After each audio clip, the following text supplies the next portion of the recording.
cool. And with the flossing part then, how important is that? Flossing is possibly the most important part of your oral hygiene regime. We have a saying, floss the ones you want to keep. Yeah, and I know using the string floss, it can be difficult to use. And I think you recommended to me before about using the little brushes. Yeah, so there's these flossettes where there's a handle to them, and trying to get access to floss the back teeth, which obviously are extremely important for eating and chewing. You find it a lot easier to get back to those difficult areas. But however, with practice, and taking your time, you can learn how to use the normal floss, the normal satin floss, unwaxed floss is what we recommend, and you'll be able to get back to it all right. Because I suppose it's just about creating a new habit as well. Yeah, once exactly. You get into that routine and do it. Because I know that with some of the teeth I had, and my upper teeth were very sensitive. And when I started being consistent using the flossettes, I suppose it took a couple of months, but there's been no sensitivity ever since then. Yeah, no, that's the maintenance program of looking after your teeth is extremely important, and we have to look after ourselves. Yeah. So when it comes to the teeth, brushing twice a day, occasionally use up mouthwash, and floss every single night. A good diet as well, obviously, is extremely important. Low in sugar and low in acid. Okay, and I know you were saying something before about someone that's drinking coffee or having a sugary drink. Is it that you should brush your teeth before it or wait a certain amount of time after it? Yes, so with fruit juices and surprisingly enough even with coffee, they're acidic drinks. So you brush your teeth either beforehand, especially if you're having these drinks for your breakfast, so you will brush before your breakfast. Or if you are having orange juice or coffee for your breakfast and you're not rushing out the door, you can wait 90 minutes afterwards and then brush your teeth. It's very, very important when you are brushing your teeth at night time that you don't have a late cup of tea or a late cup of coffee and then brush your teeth. And obviously the drink that we'd really advise on is frequently drinking water and keeping your mouth hydrated during the daytime. Yeah, and isn't it as well that at night time that your body doesn't, or your mouth doesn't produce any saliva, so everything that's in your mouth kind of stays there and it starts to rot inside your mouth. Exactly, so your mouth dries up, so that's why then the cleaning at night time is the most important part of your oral hygiene regime, and that's when we recommend also to floss the teeth. Okay. To clean out anything that's stuck in between the teeth from eating during the daytime.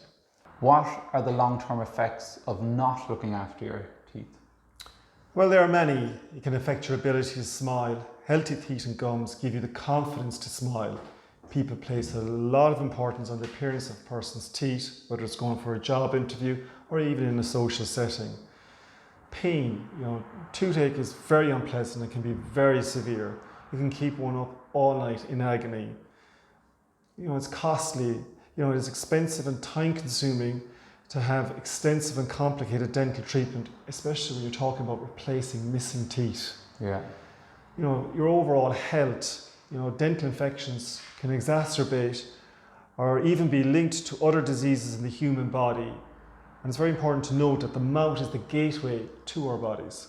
Okay, excellent. So even going back there to a couple of things you were saying around, I suppose, the pain part, really. Obviously, people don't want to feel that the pain of a toothache, because it is not only is painful, but it's very annoying, and it just doesn't go away just like that. No, it doesn't, and people wish for it to go away, and that's understandable as well. But I think, unfortunately, when you get to the stage that you have toothache, it usually means that the tooth will either have to be root treated or taken out, especially if you're in agony and you've been kept awake all night.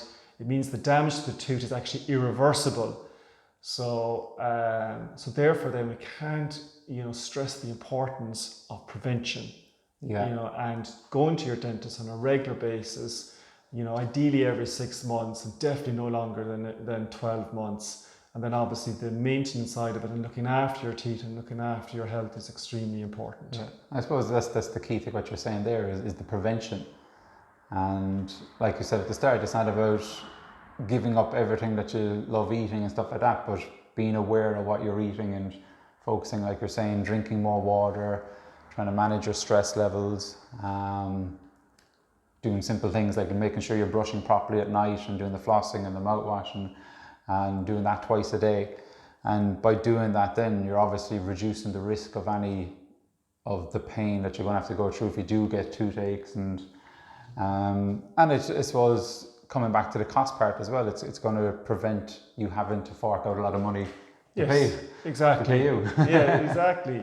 So it's all very manageable, and it's all very preventable, and it's just basically taking good advice on board and then acting on it.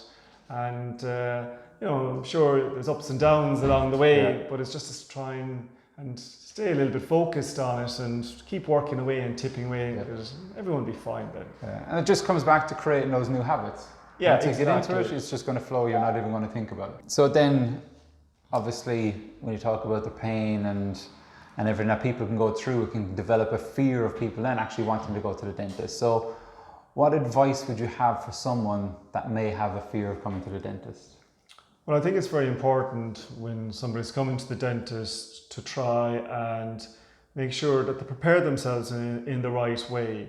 So it's understandable to have some apprehension. And so we often recommend for our patients actually to eat before they come in, because that'll actually help their energy levels. And then when they do come in, it's very important that they explain to the staff members that they actually are nervous. And then we make it, we find then that if we try not to keep people waiting and we see them on time, but then when they come in, that we can try and reassure them that we're here to help them. And we explain everything in a very thorough way before we even start. And we, of course, are willing to listen, ask the patient, do they have any questions, and then answer the questions, and then to address any issues that they may have, arising out of their fears. So obviously we're extremely calm. We try and create a very, very calm environment. And we find then by good communication, the patients respond really, really well, and of course we give them the opportunity to stop us at any stage during their dental treatment. So, I think it's very much a case that if you are nervous, it's understandable. Dentists are very well used to patients being very nervous. We're trained how to deal with nervous patients, and it's very important that you kind of speak up and explain to the dentist or to the members of staff that you are nervous and what exactly you're apprehensive about, and then we will deal with it accordingly in a very positive way. Okay, excellent. So it's just really about reassuring the patient as they come in here and looking after and making sure that that there isn't anything to be nervous about. No, because the advances in dentistry are phenomenal at the moment, so with our knowledge then and with our training, we can very much treat and help to alleviate the fears of nervous patients. Okay, excellent. So just to finish up there, so Anthony, have you any last kind of tips or advice you could share?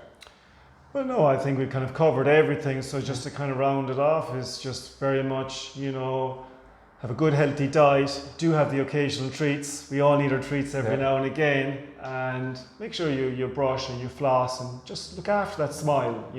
It's important to smile, look after the smile, and also by smiling, you're going to reduce your stress levels, and it's extremely important in how you handle your stress levels. And so just stay positive and everything will be fine. Awesome. Anthony, thank you so much. Thanks, Stephen. Thank you very much for coming down to see me. No problem. Thank you so much.